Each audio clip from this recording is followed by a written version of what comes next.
estimated cost to the Deposit Insurance Fund for this resolution alone is $2.5 billion, which will be paid for by fees assessed to banks across the nation. Is that correct?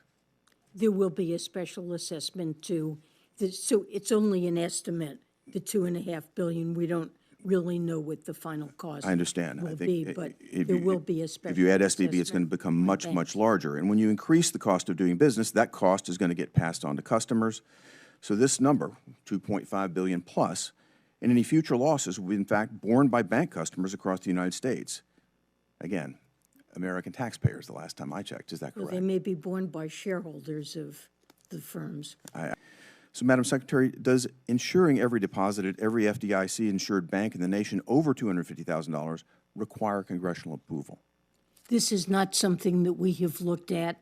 It's not something that we're considering. All that I have said is that when the failure of a bank is judged by supermajorities of the FDIC board, the Fed board, and myself in consultation with the president, when such a failure is deemed to create systemic risk, which I think of as the risk of a contagious bank run, that we are likely to invoke the systemic risk exception, which permits the FDIC to protect all depositors, and that would be a case-by-case determination. I understand. I have not considered or discussed anything having to do with blanket insurance or guarantees of all deposits. 2 points. Well, look, we invoke this systemic risk exception because Silicon Valley Bank had experienced a calamitous run, a run that was so enormous that it overwhelmed the liquidity of this bank, its ability to arrange liquidity.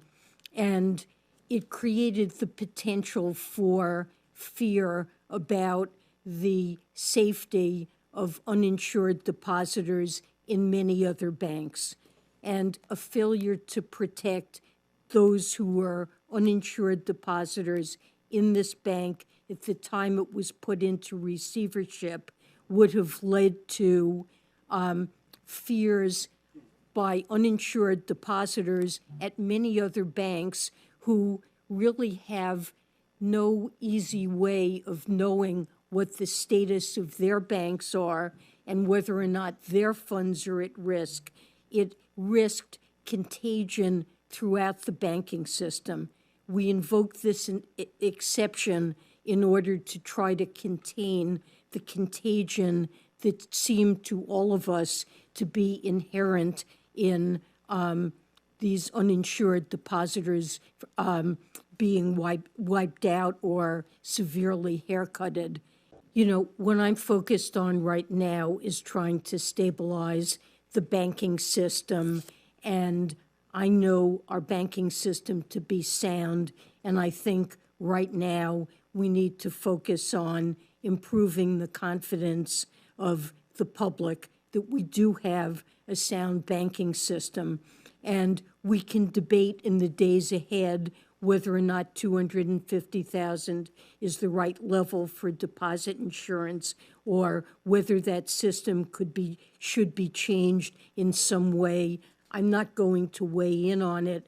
I believe there's plenty of time to have reasoned discussions about that. So this was an overwhelmingly rapid run on a bank. To the best of my knowledge, we've never seen deposits flee at the pace that they did from Silicon Valley Bank, that although this was a small community with a disproportionate share of Silicon Valley Bank's deposits, this kind of thing may more readily happen now. And it means that, in general, when we do liquidity stress tests on banks or think about liquidity requirements, perhaps some of the assumptions that go into modeling the pace at which deposits might flee, maybe some of those need to be updated and rethought. But this is a new phenomenon. We haven't seen this before. I think, Many of these banks felt very skittish about their potential to suffer runs as well. And I have heard this in many banking contacts that my staff and I have had in recent days, that there is concern. We can see that banks across the country are shoring up their liquidity.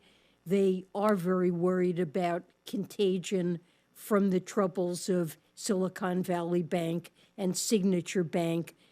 Thank you. Thank you.